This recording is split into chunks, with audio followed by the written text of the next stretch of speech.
$100,000 right now. Don't file for divorce. It was a cafe in Midtown Manhattan. A strange man placed a black briefcase on the table and clicked open the metal latches. The case was filled with stacks of $100 bills. It took my breath away. My name is Grace Miller. I had been married for 7 years. It had been 2 months since I became certain of my husband's affair. My heart was pounding. This man was the husband of my husband's mistress. We who had suffered the same betrayal were sitting face to face. The bundles of cash in the briefcase glittered under the fluorescent lights. If you file for divorce now, you'll be the only one who loses. Moving emotionally without evidence will only benefit the perpetrators. His words were cold, but they weren't wrong. It was exactly what I had heard during a consultation with my attorney. An affair is a battle of evidence, not emotions. A rash response is poison. We're in the same boat. You and I have been wronged in the same way, so let's end this properly, perfectly, legally. This was a transaction with $100,000 on the table. It wasn't about revenge. It was preparation for a just and proper reckoning. I looked back at the briefcase. I realized then that collapsing under the weight of emotion and responding with cold calculation produce entirely different outcomes. I had been married for 7 years. My husband, Michael Davis, was a project manager at a mid-sized construction firm, a diligent and quiet man. My name is Grace Miller, a 35-year-old freelance translator working from home, a typical housewife. We met on a blind date. At our first meeting, Michael was reserved, but he exuded a sense of reliability. He wasn't flashy, but he was sincere and always kept his promises. We dated for a year and then got married. My parents were pleased. He had a stable job, a sincere personality, and his family background was decent. The early years of our marriage were happy. Michael would wake up at exactly 7:00 a.m. every morning to get ready for work, and in the evening he would return home to have dinner with me. On weekends we would go grocery shopping together and occasionally see a movie. It was ordinary, but I believed it was happiness. I thought the accumulation of these unremarkable days was building a life that was uniquely ours. Michael was never very talkative. He rarely spoke about his work and was clumsy at expressing his feelings. But that was just Michael. I believed he was a man who quietly and steadfastly took care of his family. He was, after all, the kind of person who brought home flowers on our anniversary and prepared a cake for my birthday. The changes began last fall. Michael said he was working late more often. At first I accepted it without a second thought. He said it was a busy season in the construction industry. A major project was underway, he explained, and his director wouldn't let the team leave on time. I understood. I thought my husband must be exhausted. But his arrival times grew later and later. 1000 p.m. became 11:00 p.m. and some nights he started coming home after 1:00 a.m. When I called, he'd say he was in a meeting and would call back, but he never did. His text replies also slowed down. He used to respond immediately. This project is at its peak right now. Just bear with me a little longer, he'd say, his face etched with fatigue. There seemed to be no room for doubt. He had dark circles under his eyes and his shoulders were slumped. As a wife, all I could do was prepare a warm dinner and wait. Sometimes I would pack his dinner in an insulated container and leave it by the front door. But then, strange things started catching my eye. One by one, the background on Michael's phone changed. It used to be our wedding photo, but it had been replaced with a monochromatic landscape picture. When I asked, he just said he felt like changing it. It seemed like a small thing, but a corner of my heart felt heavy. His shower times became longer. He would head straight for the bathroom as soon as he got home and wouldn't come out for over 30 minutes. This was a man who used to be too tired to even bother washing up after work. After his showers, I could smell cologne. He had never worn cologne before. His style of dress changed too. He started buying new shirts instead of the old ones he'd worn for years. His hairstyle changed. He started getting his hair trimmed at a salon, not the simple barber shop he used to go to. There was nothing wrong with caring about his appearance, but I questioned why now, why so suddenly. On weekends, he began going to the gym. Suddenly taking up exercise in his mid-40s, he would leave the house every Saturday morning. I should have been happy that he was taking care of his health. But for some reason, a part of me felt uneasy. Dressed in workout clothes, Michael would return well after lunchtime only to take another shower. Working out makes my body feel so much better, he'd say, but his face was vibrant. It was different from the face worn out by work. It felt like there was another reason. Was it a wife's intuition? A persistent feeling that something was wrong kept nagging at me. Our conversations dwindled. We used to briefly share our days after dinner, but now he just stared at his phone during meals. When I asked what he was thinking, he would say nothing. Even when we were together, I felt alone. It was as if an invisible wall had sprung up between us. The decisive moment came a month ago. That day Michael left, saying he had to work late again. I went to a restaurant near Grand Central Terminal to meet my friend Sarah. She was a college friend I still met up with occasionally after getting married. We caught up over dinner, sharing stories. Suddenly, I saw him. Through the restaurant window at a café across the street sat my husband, Michael. My heart sank, but Michael wasn't alone. A woman was sitting across from him. She had long, dark hair and was wearing a burgundy coat. Michael was smiling. It was a relaxed, happy expression I hadn't seen in a very long time. My legs went weak. Sarah grabbed my arm. I wanted to storm in and confront him, but my feet wouldn't move. At that moment, Michael reached across the table and took the woman's hand. It was a natural gesture, as if it had been repeated countless times. "Grace, snap out of it. Let's just get out of here," Sarah urged, pulling me into an alley. I couldn't breathe properly. This was the man I had lived with for 7 years, the man I believed to be ordinary and sincere, and now he was sitting there holding another woman's hand. I returned home. The empty living room felt alien. I sank onto the sofa and sat there in a daze. Michael came back after 1:00 a.m. The sound of the front door opening made my heart race. I was torn between greeting him as usual or confronting him immediately. "You're still up. You should have gone to bed early," Michael said, his expression completely normal. It was the face of a liar. The same man who was holding another woman's hand just hours ago was now standing in front of me, acting as if nothing had happened. I bit my lip. A thought struck me that I shouldn't say anything rash. "Is work very tough these days?" I asked, trying to sound as calm as possible. Michael nodded and went into the bathroom. I heard the shower running. I remained on the sofa. I felt like crying, but I held it in. I couldn't cry. Now was the time to be level-headed. From the next day I began to observe. I recorded Michael's commute times, his weekend movements, and his phone usage patterns. On days he claimed to be working late, I checked the company parking lot. His car was gone. I secretly checked his gym membership records. He had only checked in once. I was certain my husband was having an affair, but certainty wasn't enough. I needed proof, clear, legally admissible evidence. I had no idea how to obtain it. I resisted the urge to go through his phone at night. Michael had a biometric lock on it and even took it with him to the bathroom. A man this cautious wouldn't leave a trail of evidence. I spent my days in a state of helplessness. I never knew that having to pretend not to know what I knew could be so agonizing. A week passed. Michael continued to use late nights in the gym as excuses to be away while I guarded our empty home alone. I couldn't tell my friends. I was ashamed. And more importantly, I couldn't spread rumors without concrete proof. That night I lay in bed, staring at the ceiling. Beside me, Michael slept peacefully. The liar's face was at peace. I clenched my fists. I couldn't confront him impulsively. An emotional outburst could put me at a disadvantage. I made a decision. I would be cold, thorough, and confirm the facts. I had to find out everything. If my husband was really having an affair, who the woman was, and how deep their relationship went. Only then could I respond properly. Our marriage continued. But an irreparable crack had already formed between us. After witnessing Michael and the woman at the cafe, I couldn't sleep properly. Whenever I closed my eyes, the scene replayed in my mind. Their clasped hands on the table, Michael's relaxed smile. It was all so vivid. The next day I began a full-scale observation. I logged his work hours and tracked his weekend activities. On a night he claimed to be working late, I drove to his office parking garage. His car wasn't there. It was a lie. I also secretly checked his gym membership and found he had only attended once on the day he registered. The conviction was there, but I had no evidence. Michael was meticulous. His phone was secured with a fingerprint lock and he carried it with him even to the bathroom. I checked the credit card statements, but there were no suspicious charges. He was clearly using cash. I searched his car, looking under the passenger side floor mat and opening the glove compartment. There was nothing. It was clean. It was so clean it was suspicious. Michael was not a tidy person, yet his car was now impeccably maintained without a single receipt in sight. 2 weeks passed like this. My certainty grew, but I had no concrete evidence. I considered hiring a private investigator, but the cost was substantial and I wondered if it was necessary. I already knew. My husband was cheating on me. One evening, as Michael was about to leave again, claiming to work late, I couldn't hold back. I spoke up. "You've been coming home so late recently. Is work really that busy?" Michael paused for a moment but quickly regained his composure. "The project deadline is next month, just bear with me a little longer." The liar's face was serene.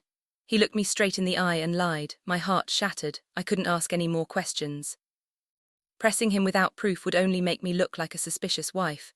I searched the internet. Infidelity, divorce, alimony, evidence. I spent the whole night looking up related information. And I realized that infidelity is not a matter of emotion but a matter of law.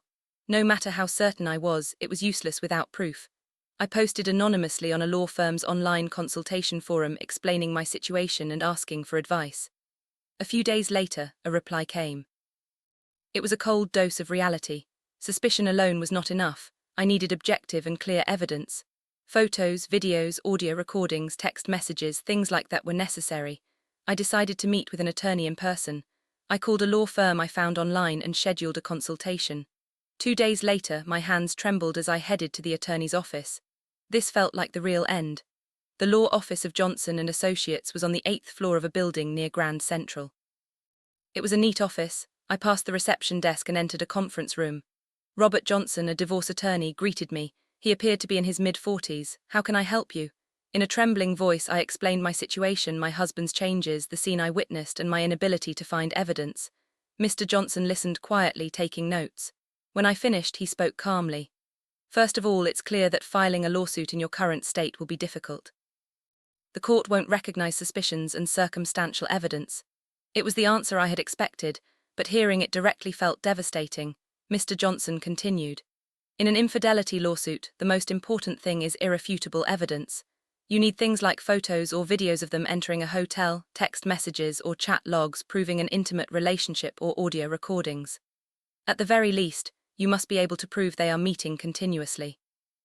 He turned his laptop to show me case precedents. He explained that simply being in a photo together was not enough. Physical contact or clear expressions of affection had to be visible. Even the scene I saw at the café would be difficult to admit as evidence. "Then what should I do?" I asked. Mr. Johnson thought for a moment before answering cautiously. "If you don't want an immediate divorce, it's best to take your time and secure evidence. If you rashly confront your husband or raise the issue, he'll only become more careful." My chest felt tight. He was telling me to pretend I knew nothing, to act like a normal wife until I caught him. Could I endure it? Sleeping in the same bed with a liar every night? What happens if I get a divorce without evidence? Mr. Johnson answered coolly. "If you can't agree on an uncontested divorce, you'll have to go to trial. Without evidence, it will be difficult to prove the grounds for the dissolution of the marriage. The assets will likely be split 50-50, and it will be hard to get alimony. In the worst-case scenario, it could even work against you, making it seem like you are unilaterally demanding a divorce." It was a shock. Michael was the one having an affair, yet I could be the one at a disadvantage. The law moved on evidence, not emotions. How much pain I was in, how betrayed I felt, none of that mattered. The consultation lasted about an hour. Mr. Johnson explained methods for collecting evidence, the process of hiring an investigator, and the stages of a lawsuit. Finally, he handed me his business card. "Contact me again when you have secured evidence. We can proceed formally then." I left the office. In the elevator, I saw my reflection in the mirror. I looked haggarded. I couldn't believe how much I had changed in just a few weeks. I stepped out of the lobby into the cool air that brushed against my face. On the way home, my mind was a mess. I had decided on divorce, but I couldn't move forward. I had no proof. I wanted to confront Michael immediately, but I had to restrain myself. It could backfire. Knowing and proving were two entirely different things. I arrived home and sat alone in the empty living room. Only the ticking of the wall clock could be heard. I stared at the wall where our wedding photo hung. It was us 7 years ago, smiling. We were happy then, or at least I believed we were. Tears started to fall. The emotions I had been holding back burst forth. I cried out loud alone in the empty house. How long did I cry? By the time my tears stopped, the sky had grown dark. Michael came home late that day too. It was after 1:00 a.m. I was lying in the bedroom. I heard the front door open, the sound of him taking off his shoes in the entryway and him going into the bathroom. I heard the shower. 30 minutes later, Michael got into bed. I closed my eyes, pretending to be asleep. I could hear his breathing. It was calm, peaceful. The liar slept soundly. I lay awake all night staring at the ceiling. From the next day, life went on. In the morning, I helped Michael get ready for work, and in the evening, I ate dinner alone. Michael still came home late, claiming to work late. On weekends, he went out saying he was going to the gym. It was all lies, but I couldn't say a word. My friend Sarah called. She said she was worried because I hadn't been in touch since that day. She asked to meet, but I declined. I didn't have the emotional energy to see anyone. "Grace, are you struggling because of that?" Sarah asked gently. I couldn't answer. A lump formed in my throat. She sighed and said, "Don't go through it alone. Call me anytime, okay?" I thanked her and hung up, but I couldn't tell anyone. I was ashamed, and more importantly, I couldn't spread rumors without proof. This was a pain I had to bear alone. I couldn't sleep at night. Lying next to Michael, I felt suffocated. It was agonizing to be in the same space, but I couldn't show it. I had to act like a normal wife. I smiled when I had to smile and answered when I had to answer. I lost weight. I had no appetite. Everything tasted like sand. When I looked in the mirror, my eyes were sunken. Michael didn't notice a thing. Or rather, he pretended not to notice. Maybe he just didn't care. A month passed like this, I was certain, but I had no evidence. I wanted a divorce, but I couldn't act. The law was not on my side. A wife without proof was in a weaker position than her cheating husband. I was confused. I didn't know what to do. Lying in bed, I stared at the ceiling. Beside me, Michael slept peacefully. I was breaking down psychologically. The pain was too heavy to bear alone, but I had to endure. I told myself that the truth would come out eventually and I had to hold on until then. It was an ordinary Tuesday afternoon. Michael was at work and I was at home working on a translation project. The doorbell rang. Thinking it was a package delivery, I checked the intercom. A strange man was standing there. He was in a suit appearing to be in his early 40s. "Who is it?" I asked. The man looked directly into the intercom camera and answered in a calm voice. "Are you Grace Miller? I'd like to speak with you for a moment. It's about Michael Davis." My heart dropped. About Michael. Was he a colleague, a creditor? All sorts of thoughts raced through my mind, but I had no choice but to open the door. I stepped outside. The man handed me a business card. It read James Carter, Senior Manager, Sterling Construction. He had a clean-cut appearance, but his gaze was sharp. He looked like someone who had come with a firm resolve. "How about we get some coffee?" "There's something I need to tell you," Mr. Carter said. His tone left no room for refusal. We went to a quiet cafe nearby and sat at a window table. Mr. Carter took a sip of his coffee and began, "My wife is seeing your husband." It was a direct hit. I couldn't breathe. I had expected it, but hearing it so directly made it painfully real. My hand started to tremble. Mr. Carter continued, "My wife's name is Jessica Vance. She's 29 and works at an advertising agency. She started seeing your husband last October." He took a manila envelope out of his bag and placed it on the table. With trembling hands, I opened it. Inside were photographs, pictures of Michael and a young woman together. They were taken in various places, cafes, restaurants, outside a movie theater, in a hotel parking lot. It was the same woman I had seen that day, the one with long dark hair and a burgundy coat. In the photos, Michael was smiling. It was a happy expression I hadn't seen in a long time. My heart crumbled. "I've been collecting evidence for 6 months. I hired a private investigator and even tailed them myself." Mr. Carter's voice was calm, but I could feel the anger and pain beneath it. He was in the same situation as me, a person betrayed by their spouse. More photos emerged. Them walking hand in hand, kissing in a car, entering a hotel lobby. It was all undeniable proof. The evidence I had been desperately searching for was now right in front of me. I first became suspicious last September. My wife's late nights at work became more frequent. He said his situation was identical to mine. He too had noticed the changes, grown suspicious, and tried to confirm his fears. Working late is common in the advertising industry, but something felt different.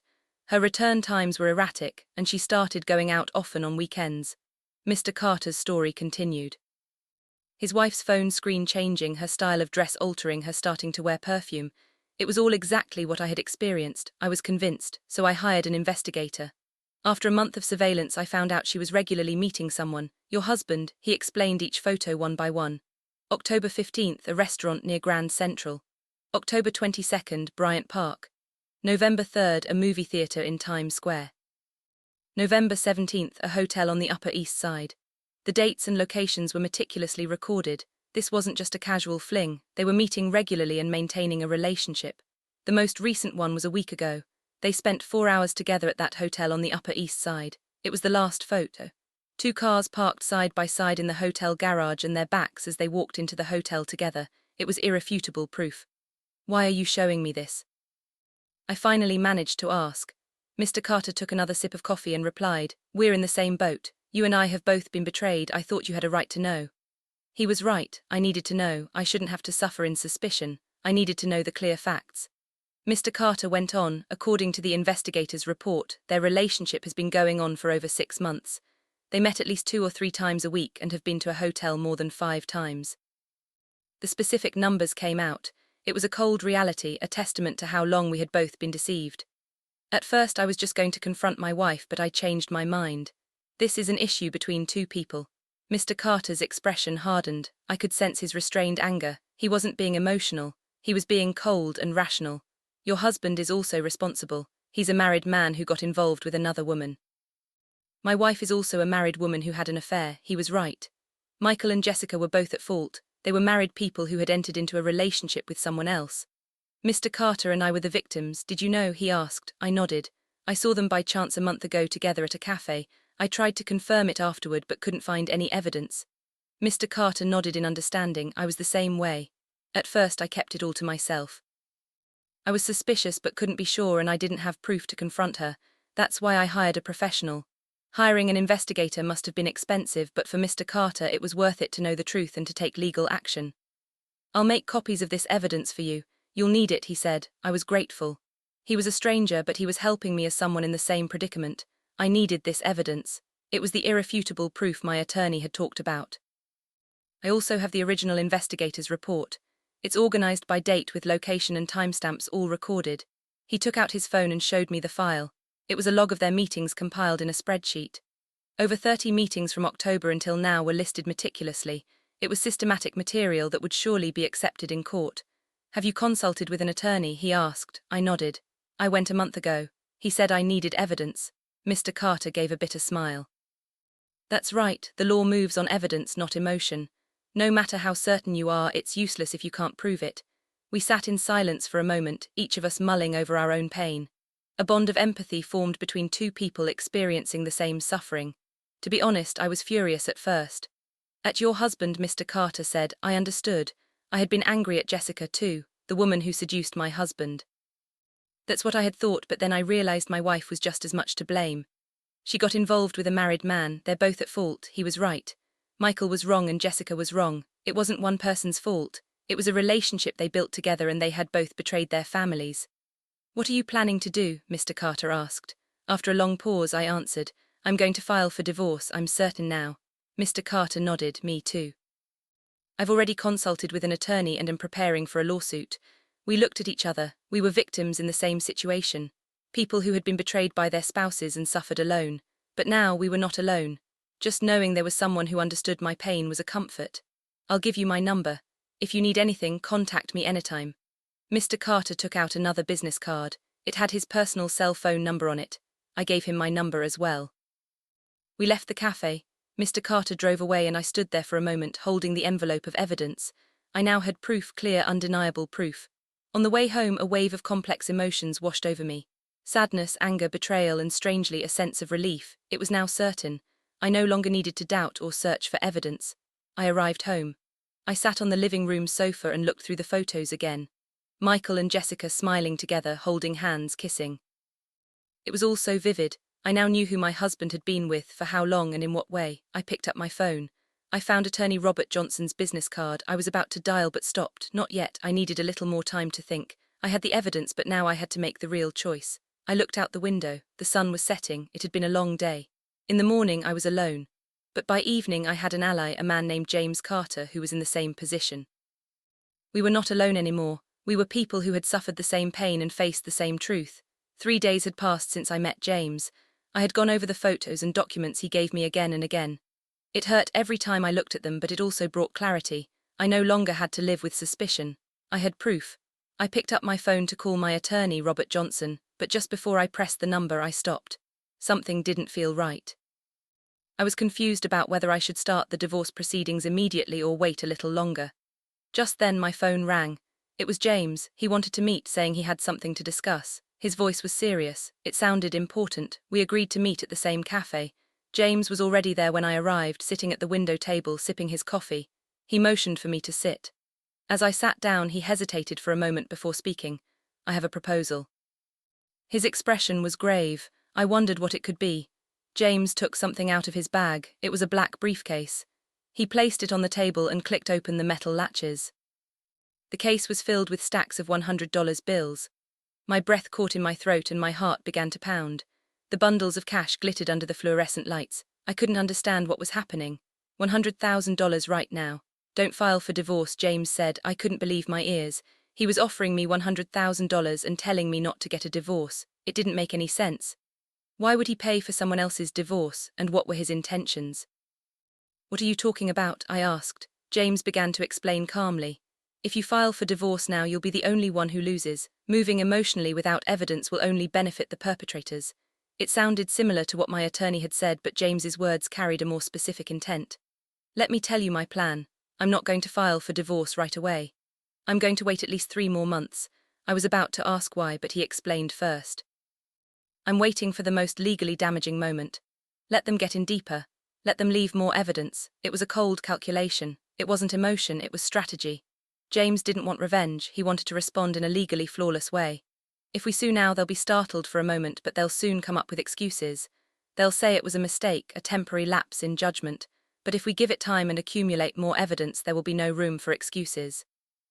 It was logical. It made sense, but there was still a part I didn't understand. But why are you telling me not to get a divorce? James took a sip of his coffee and answered, if you initiate divorce proceedings first, my plan will be ruined.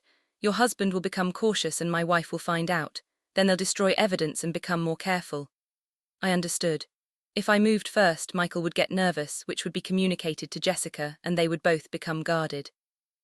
It would interfere with James's evidence gathering. We're in the same boat. You and I have been wronged in the same way, so let's end this properly, perfectly, legally. James's gaze was sharp. This wasn't a proposal. It was a request for collaboration, a call for the victims to join forces and respond effectively. I looked at the briefcase again, $100,000. It was a lot of money, but I felt a sense of resistance. This felt like a deal. It felt like he was buying my divorce with money. I'm not getting a divorce because I need money, I said. James nodded. I know, but this is compensation. For the 3 months you'll have to endure. I know that's not an easy thing to do. He was right. Enduring for 3 more months would not be easy. It meant living in the same house with Michael, pretending not to know. It meant sleeping in the same bed with a liar every night. To be honest, it's hard for me too. It's painful to see my wife every day and pretend I don't know, but I'm enduring it to end this properly. Emotion crept into James' voice. He was struggling too. We were suffering the same pain, and through it all he was collecting evidence and making plans. A premature divorce can actually benefit the perpetrators. If you sue now, the assets will be split 50-50, and you won't get much in alimony. But if we accumulate evidence of an undeniable breakdown of the marriage, things will be different. He explained the legal aspects. He had clearly consulted with an attorney. James was prepared. He was approaching this with reason, not emotion. We let them develop a deeper relationship. Let them go on a trip together, start living together, maybe even get pregnant. If that happens, there will be absolutely no room for excuses. A chill ran down my spine. It was calculating, but he wasn't wrong. The more evidence there was, the clearer the relationship, the more advantageous it would be in a lawsuit. That's what James was aiming for. The $100,000 is compensation for the time you have to endure, and it's also a token of my gratitude for your cooperation in my plan. He pushed the briefcase towards me. The stacks of cash were packed tightly. It was real. James was serious. I hesitated. Should I accept? Was this the right thing to do? But on second thought, James was right. If I divorced now, I was unprepared. I had some evidence, but I needed something more definitive. So you're saying if I move first, your plan will be ruined? James nodded. That's right. If your husband finds out, he'll tell my wife. Then they'll either break up immediately or at least become more cautious. It will be harder to gather evidence. I understood. We were connected. Just as Michael and Jessica were a couple, James and I were in the same boat. One person's action would affect the other. So what will you do after 3 months? I asked. James answered clearly. We file lawsuits simultaneously. On the same day, at the same time, we both file for divorce and sue the other party for adultery. They won't have time to react. It was strategic. He was like a soldier. A man who planned and prepared everything. A man who prioritized reason over emotion. I've already consulted with an attorney and the preparations for the lawsuit are almost complete. You should also find an attorney and quietly prepare. He explained it step by step as if he were outlining a business plan. But this wasn't business, it was our lives. The end of our marriages. I was conflicted. On one hand, I wanted to get a divorce immediately. I didn't want to live with Michael for another moment. But on the other hand, James was right. A rash response could be disadvantageous. What if I refuse? James thought for a moment and answered honestly. I can't stop you. It's your decision, but I would like to ask for a favor. At least give me time to prepare, even just 1 month. He was desperate. James was just as tormented as I was. How much effort had he put into gathering evidence and making plans? All of that could be undone by my single choice. I made my decision. I would accept. I would accept James' proposal not for the money, but because I wanted to end this properly. I didn't want to give Michael a chance to make excuses. All right, I'll wait 3 months. A look of relief washed over James's face. Thank you, you won't regret it. He pushed the briefcase all the way towards me. I took it. It was heavy, not with the weight of money, but with the weight of my decision. Now I had to endure for 3 more months acting like a normal wife next to Michael. One more thing. Please don't let your husband suspect anything. You have to act as you normally do, James urged. I nodded. I knew I had to act. I had to pretend to be an unsuspecting wife. I'll do the same. In front of my wife, I'll be the husband who knows nothing. I'll make sure she never finds out. We looked at each other. It felt like we were accomplices, but we weren't plotting something evil. We were preparing a just response, making the betrayers take responsibility. Let's keep contact to a minimum. I'll contact you discreetly only when necessary, James said. I understood. Frequent contact could arouse suspicion. Michael might see my phone or Jessica might check James. I'll let you know if I find out any important information. You should also share anything you discover. It was James's suggestion to share information to keep each other informed about Michael's movements, Jessica's schedule, their meetings, but don't try to tail them or investigate on your own. We can't risk getting caught. He meant we had to be cautious. We couldn't act emotionally. We had to move calmly and methodically. We left the cafe. James drove off first. I stood there holding the briefcase. The briefcase with $100,000 inside. I could feel its weight. I took a taxi. On the way home, I stared out the window. It felt like I had made a deal, like I had sold my endurance for money. But it didn't feel bad. In fact, I felt a sense of clarity. I had a goal now to endure for 3 months.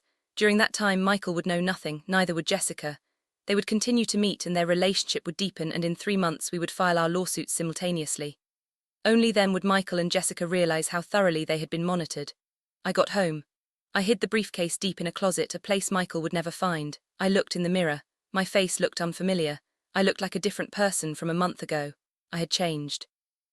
I was no longer the naive wife. I was now a woman with a plan, a woman with a purpose, a woman preparing for the day I would face Michael.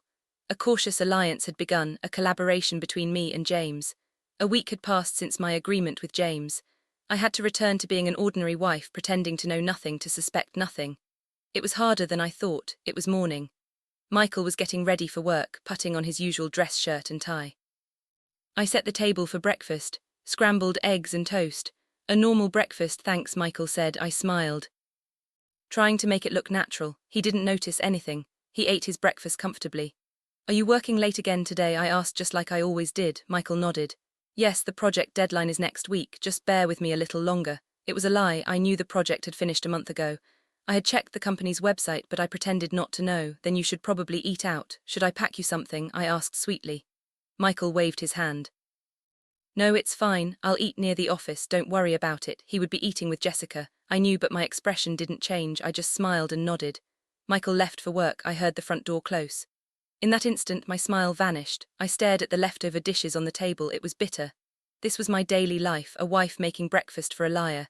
I did the dishes and cleaned the house, moving as usual. But a part of my mind was constantly wondering, where is Michael now? Who is he with? What are they talking about? In the afternoon, I received a text from James. It was short. Tonight, 7:00 p.m. restaurant near Grand Central. It was just the location information, the place where Michael and Jessica would meet. I replied, confirmed. That was all. As James had said, we exchanged only facts, no emotional content. If anyone saw our conversation, there would be nothing to suspect. Evening came. I ate alone. I turned on the TV, but the content didn't register. I looked at the clock. Michael would be sitting across from Jessica right now, talking and laughing. I looked at my phone. Another text from James. It was a single photo taken through the restaurant window. Michael and Jessica were sitting there drinking wine. My heart itched. Knowing was one thing, but seeing it was different. Seeing it with my own eyes made it more vivid, but I held back. I suppressed my emotions. Now was the time to gather evidence. The next morning was the same. I made breakfast for Michael and saw him off to work, acting like a normal wife. Michael seemed to be getting more and more comfortable. His guard was down. It was the weekend. Michael said he was going to the gym and left. I knew it was a lie, but I let him go. I even told him to have a good time. He left the house with a light heart. I texted James. Husband left 10:30, just simple information. The reply came. Wife also left 1000 a.m. It meant they were meeting in the afternoon. James called. His voice was cautious. Is it a good time to talk? I looked around. I was home alone. Yes, it's fine, James said. I captured something important today. I saw them go into a condo in Long Island City. A condo, not a hotel. It felt more planned, more permanent. Can you find out whose name the lease is under? James asked. It was possible it was in Michael's name. I said I would check. After hanging up, I went to Michael's home office. I opened his desk drawers. There were various documents, bank statements, credit card bills, insurance policies. In the bottom drawer, I found a lease agreement, a rental agreement for a condo in Long Island City. The tenant was Michael. The lease was dated 2 months ago. I took pictures of the entire document with my phone. It was evidence, undeniable proof that Michael had leased a condo. I sent the photos to James. Reply came quickly. Perfect, this will be crucial evidence. It was clear proof of the marriage's breakdown. It meant Michael had secured a space to meet his mistress. Evening came. Michael returned wearing sweaty workout clothes. It was an act to pretend he had been to the gym. He went into shower, I prepared dinner. Michael came out, his hair wet, and sat at the table. How was your workout? I asked as if it were a normal question. Michael replied, it was tough, but I feel refreshed. My body feels lighter. He continued the lie. I nodded, smiling as if I believed him. Michael ate his dinner with a relieved expression. That night Michael fell asleep quickly. Was he tired or was his mind at ease, thinking his wife suspected nothing? I couldn't sleep. I looked at Michael lying next to me. The man I had lived with for 7 years, a man who would soon be a stranger. In 3 months he would be a stranger. The following weeks unfolded in the same way. On Monday, Michael came home late from work. On Wednesday, he came home in the early hours from a company dinner. All lies, I knew from the information James sent me. He continued to send updates, messages with only dates, times and locations. There was no emotional content. November 239 LIC condo. November 2513 Central Park. I shared information as well, telling him Michael's schedule. Husband on business trip. Nov 28 to 29 Chicago. James replied, wife also on business trip. Same dates, same city, it meant they went together. The evidence piled up. Photos, date logs, location information, the lease agreement, it was all objective and clear evidence, irrefutable data. A month passed, I got used to pretending to be calm. I sent Michael off every morning and ate dinner alone. We spent our weekends separately. Outwardly we were a normal couple, but inside it was different. I knew about Michael's lies, his relationship with Jessica, the existence of the condo, I knew everything. And James knew too. We were gathering evidence together. James called, it was evening. Michael was out for work. I have a suggestion, James said. I was curious. I'm thinking of putting a GPS tracker on my wife's car. Then we can track her location in real time. I asked if there were any legal issues. James said he had consulted with his attorney. It was permissible between spouses. Placing a tracker on a spouse's vehicle is not illegal. That meant I could put one on Michael's car too. James continued. We can see in real time when they're moving together. It will be even more solid proof. I agreed, it was necessary. A few days later, James gave me a tracker. It was a small device, easy to install. After Michael left for work, I went to the parking garage. I attached the tracker underneath Michael's car.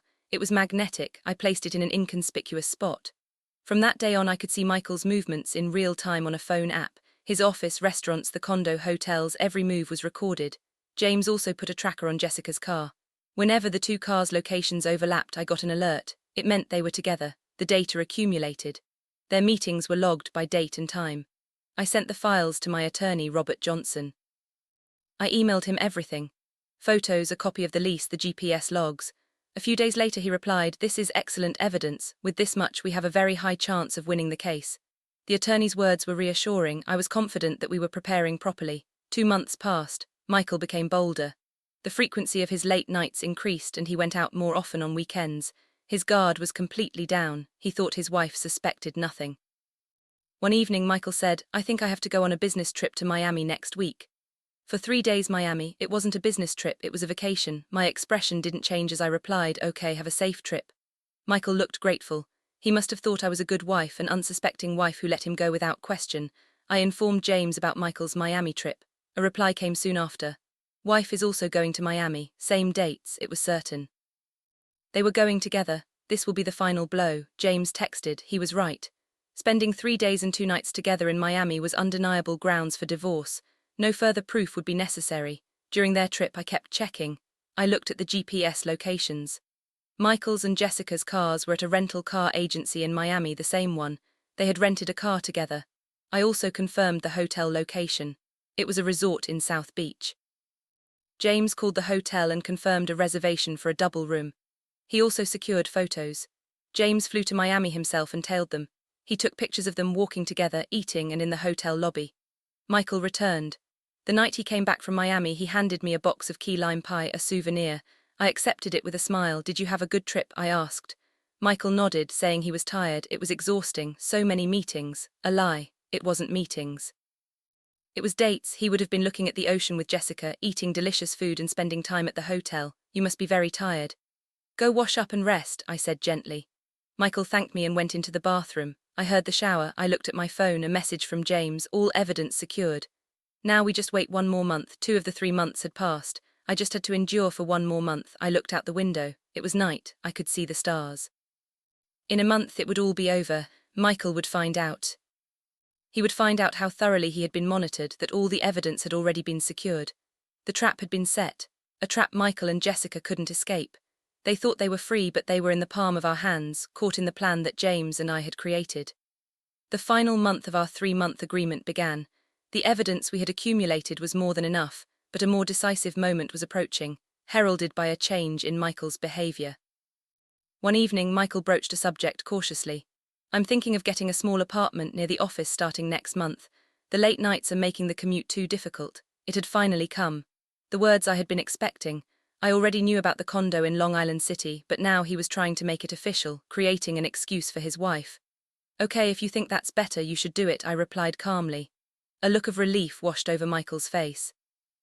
He was pleased that his wife had agreed so easily. He must have thought I didn't suspect a thing. I'll stay there on weekdays and just come home on weekends. Michael said it was in effect a declaration of separation. He would live with Jessica during the week and only come home on weekends. He wasn't even trying to hide it anymore. I immediately informed James. Husband announced weekday separation. The reply came quickly. This is it. We need to secure proof of cohabitation. He was right. Simply renting a place was different from actually living there together. A week later, Michael packed his bags. He filled a large suitcase with clothes and toiletries, looking like someone leaving for a long business trip. I watched him. Did you pack everything you need? I asked. Michael nodded. Yeah, I'm good. I'll be back on the weekends, so don't worry.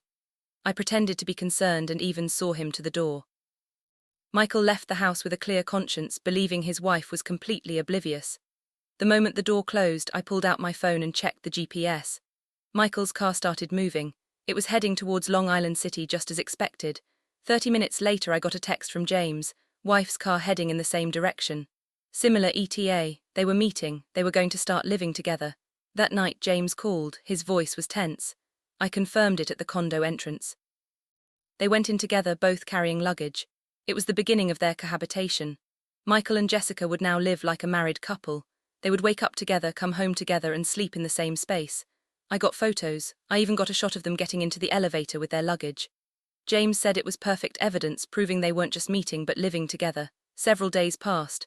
Michael didn't come home all week. He sent a few texts. How are you? Work is busy. Formal perfunctory messages. I checked the GPS. Every night, Michael's car was in the parking garage of the Long Island City condo.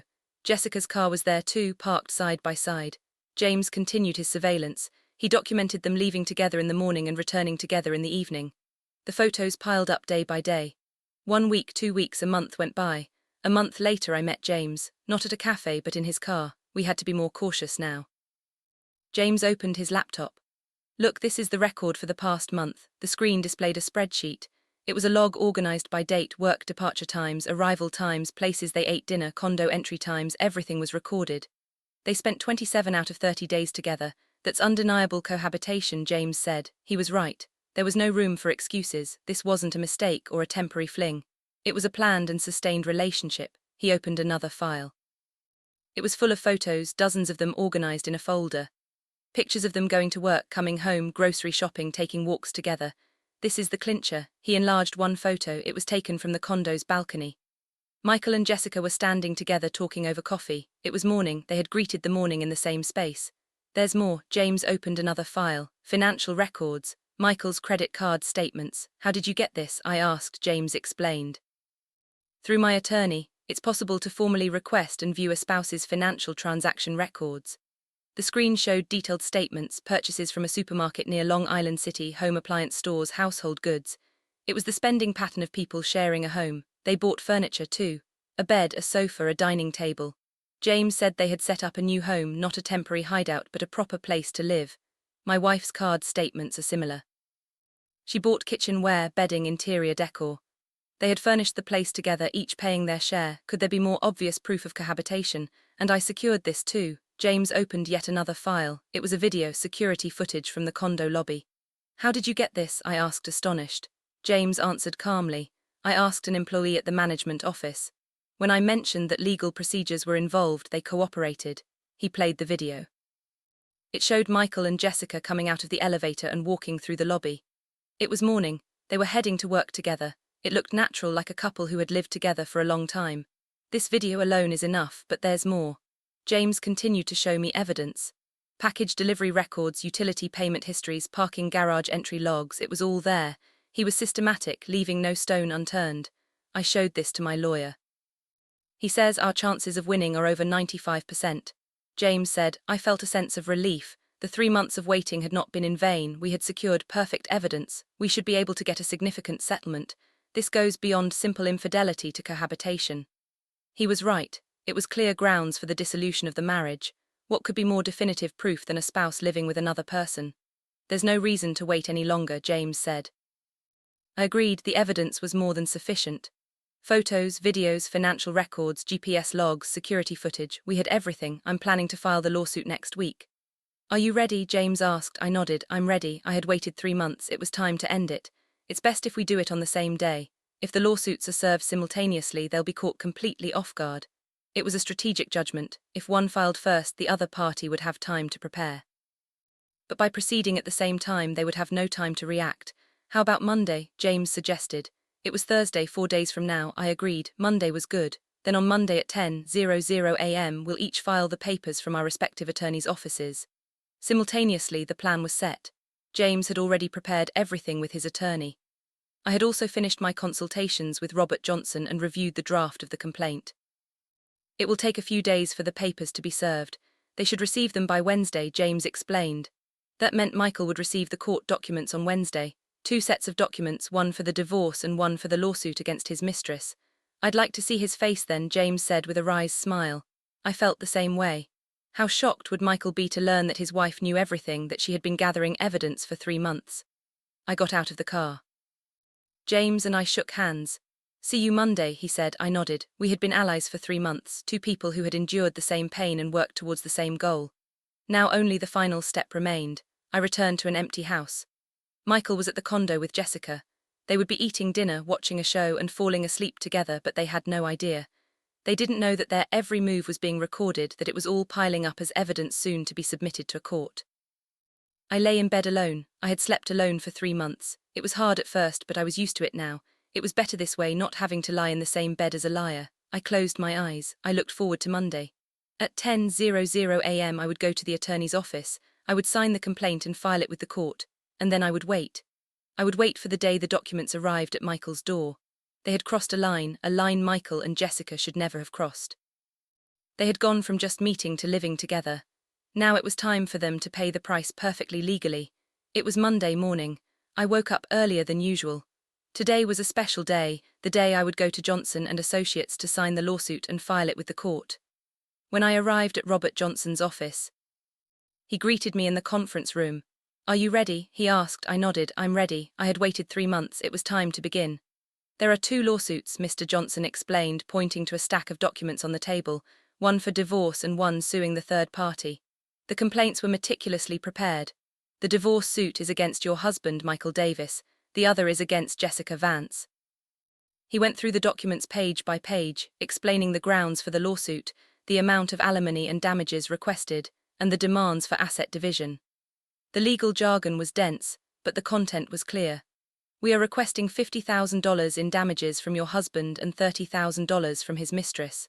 For asset division, we are demanding a 60/40 split. It wasn't the typical 50/50 because the responsibility for the marriage's breakdown lay with Michael. I was entitled to a larger share. You can sign here. I signed in several places. The hand holding the pen trembled not from nervousness but from the relief of finally bringing this to an end. The evidence has already been compiled. Photos, videos, GPS logs, financial records, it's all attached. Mr. Johnson showed me a thick binder. It contained all the evidence collected over 3 months, including the materials from James. It's airtight. With this much evidence, our chances of winning are extremely high. His words were confident. I finished signing. Now all that was left was to file it with the court. I will file it electronically at exactly 10:00 a.m. At that same moment, James would be in his own attorney's office signing his papers. 10:00 a.m. arrived. Mr. Johnson sat at his computer and logged into the court's e-filing system. With a few clicks, the documents were uploaded. A filing complete message appeared. It's filed. The court will now review it and serve the papers. It was done. It had begun. The lawsuits were officially underway. I left the office and texted James. Filing complete. A reply came quickly. Me too, now we wait. It had been done simultaneously. I returned home feeling strangely calm. A peace made possible by the 3 months of patience and endurance. Now the law would decide. Tuesday passed and then it was Wednesday. I got a call from Mr. Johnson. The papers have been served, they should arrive tomorrow. Tomorrow Michael would receive the court documents. Michael, who had been living with Jessica oblivious to everything, was about to get the shock of his life. It was Thursday afternoon, my phone rang. It was Michael, his voice was frantic. "Honey, where are you home?" he asked. I told him I'm coming right now, don't go anywhere. The line went dead. His voice was shaking, he had received the papers, he finally knew. 30 minutes later the front door burst open. Michael stormed in, his face pale, he was holding a court-stamped envelope. "What the hell is this?" he shouted. He was normally a quiet person, but his voice was loud with panic. I answered calmly. "It's exactly what it looks like, a divorce petition." Michael looked at me in disbelief. He unfolded the documents and began to read, his face hardened. "I also filed a suit against Jessica Vance," I added. Michael's head snapped up, his eyes wide. "How could you?" He couldn't finish the sentence. He couldn't comprehend how I knew about Jessica, how I had gathered evidence. "I've known for 3 months. I've known who you were meeting, where you were living. I know everything." Michael collapsed onto the sofa, the papers falling from his hand. "I have photos and videos, GPS records, financial statements, security footage. I have it all," I said, listing each item. Michael's face grew paler with every word. He knew he couldn't deny it. Jessica's husband knows too. He probably filed his own lawsuit today. Michael shot up and grabbed his phone, trying to call Jessica. She didn't answer. He tried several more times, but the calls went straight to voicemail. "She's not picking up." "She's probably confronting her husband right now," I said. "James would have met with Jessica today, lawsuit in hand." Michael sat back down, clutching his head. He was processing the reality that he was completely caught, that all the evidence had been secured. "Since when did you know?" he asked, his voice a whisper, drained of energy. 3 months ago. "Since the day I saw you at that café near Grand Central." Michael seemed to remember that day. His expression tightened. "I started documenting everything from then on. Your lies, your meetings, the condo lease, the Miami trip, the cohabitation, everything." Michael said nothing. There was nothing he could say. Why, I asked. I truly wanted to know why a man I had spent 7 years with would choose someone else. After a long silence, he finally spoke. "I'm sorry, I'm so sorry, that was all. An apology, but no reason." He couldn't give one because there was no excuse. His phone rang. It was Jessica. Michael answered. "Yeah, it's me. You got them too." "Yeah, what do we do?" His voice was panicked. Jessica had been served as well. They were both in the same situation. He hung up, looking lost. She got sued for divorce too. Her husband knew everything. James had confronted Jessica at the same time. The plan had worked perfectly. That night, Michael didn't go back to the condo. He stayed at the house, sleeping on the living room sofa, not in our bedroom. I could tell he didn't sleep at all. The next day, James contacted me. "We met at a cafe. I met with my wife yesterday," he said, his expression complex. "She denied it at first, but when I showed her the evidence, she had nothing to say." Jessica had reacted just like Michael, stunned that her husband knew everything. "She tried to call your husband, asking what to do," James continued. "Now they'll start blaming each other." He was right. In a crisis, people try to protect themselves. Michael and Jessica would be no different. A week passed. I heard from Mr. Johnson. "Your husband's attorney contacted me. They want to negotiate a settlement." It was the expected response. They knew they would lose in court. "What are their terms?" I asked. "A $30,000 settlement and a 50/50 asset split," Mr. Johnson replied. It was far too low.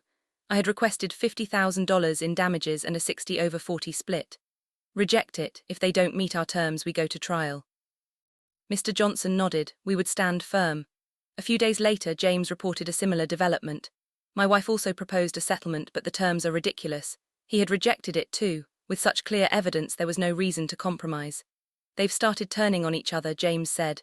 When I asked what he meant, he explained, "My wife is blaming your husband. She claims he seduced her, that she tried to refuse, but he was persistent. It was absurd.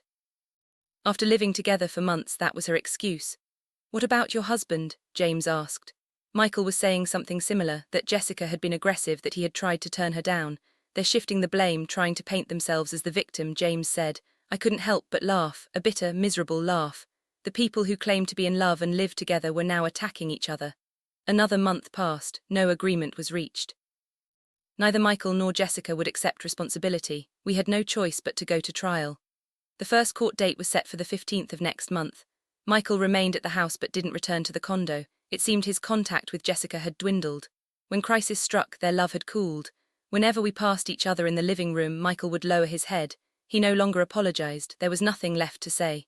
Only guilt and regret remained, I heard from James. My wife moved out of the condo, she went back to her parents' house. Jessica had broken down, the nest they had built was now empty. "How is your husband?" James asked. "He's here but we don't speak, it's as if we're living in separate houses." The relationship was already over, only the legal formalities remained. That night I lay in bed staring at the ceiling. The legal battle had begun and two families were collapsing simultaneously. Michael and Jessica had claimed to love each other, but now they were at each other's throats. Watching the perpetrators fall apart was a bitter experience. There was no thrill of revenge, only a sense of finality. Now the law would decide who was at fault and who had to take responsibility. The trial proceeded over 3 sessions. Each time I sat in the courtroom, it felt surreal. Facing the man I had spent 7 years with as plaintiff and defendant was something I never imagined.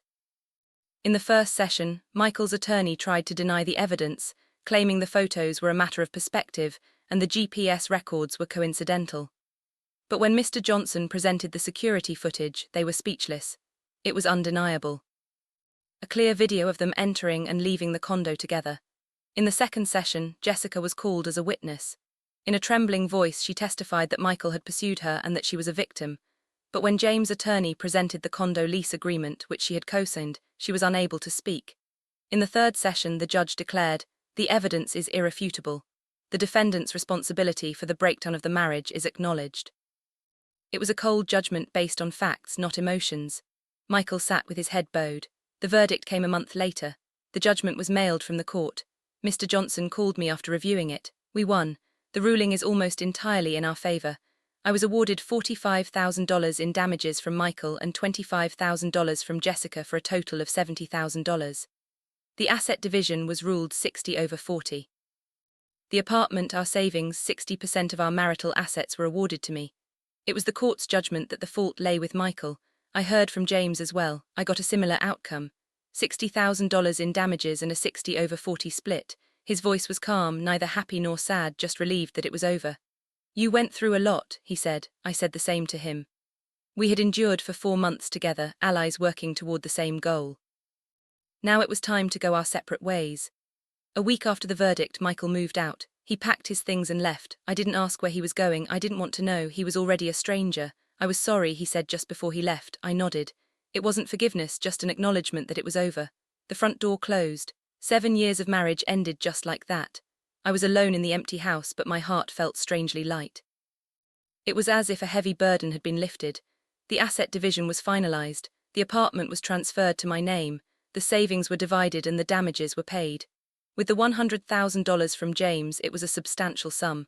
I heard news about Michael. He had quit his job. The affair had become known during the lawsuit and his position at the company had become untenable. He had lost his social standing. The same happened to Jessica. James told me she had quit the advertising agency after her colleagues found out. Michael and Jessica lost everything at once. Their assets, their trust, and their reputations. The judgment of the law was cold. Those who do wrong must pay the price. But I didn't feel like I had gotten revenge. Watching them fall didn't bring me any pleasure. I just felt that a just outcome had been reached. One day I called my mother. I hadn't told her about the divorce, not wanting to worry her. But it was time. "Mom, I got divorced," silence on the other end. After a long pause, she asked when I told her it was last week. My mother sighed. "It must have been so hard." "I'm okay," I said, and I really was. I told her I actually felt relieved. She told me to come home to rest for a while. That weekend I visited my parents. My mom greeted me at the door and my dad was in the living room. "You went through a lot," my dad said. I nodded, telling them it was hard, but I had gotten through it. My dad said I did the right thing, that I had handled it properly. I ate my mom's home-cooked meal. It was the first proper meal I'd had in a long time. I spent a week at my parents' house recovering from the accumulated fatigue. I thought about what I would do, how I would live my life. I got one last message from James, coffee. We met in a much more relaxed atmosphere. He looked different, his expression brighter. "I'm looking for a new job, time for a fresh start," he said. He was preparing for a new beginning just like me. "I wish you all the best," he said. I thanked him for his help over the past 4 months. I couldn't have ended it so perfectly without him. We parted ways, likely to never see each other again, but he would always be an important person in my life, the ally who helped me through the hardest time. I returned to my home. My home. The traces of Michael were gone. I had redecorated, bought new furniture. It was a new start. I sat in the living room and looked out the window. Spring was coming, new buds were sprouting on the trees, just as the seasons were changing, so was my life. I started my translation work again. I contacted my clients and they were happy to have me back. It felt good to work, to focus on something, to prepare for the future. My friend Sarah called, I told her everything. "You did the right thing," she said. Her words were a comfort, affirming my choices. "Now you can start fresh, you're still young, good days are ahead." She was right, I was 35, I could start over. Life settled into a routine. I worked in the mornings, exercised in the evenings, and met friends on the weekends. Thoughts of Michael came occasionally, but there were no regrets. I believed I had made the right choice by not tolerating his wrongdoing and protecting my dignity. This wasn't revenge, it was a just response. The result wasn't an emotional victory, but the preservation of my self-respect. One evening I stood on my balcony and looked up at the clear night sky. A cool breeze blew.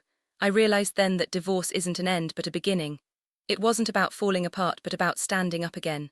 7 years hadn't been erased. A new life had begun. I had no regrets. Choosing Michael, deciding to divorce him, they were all my choices. I decided to look forward instead of dwelling on the past. It was a new beginning. Living again under my own name, Grace Miller, not as someone's wife but as myself.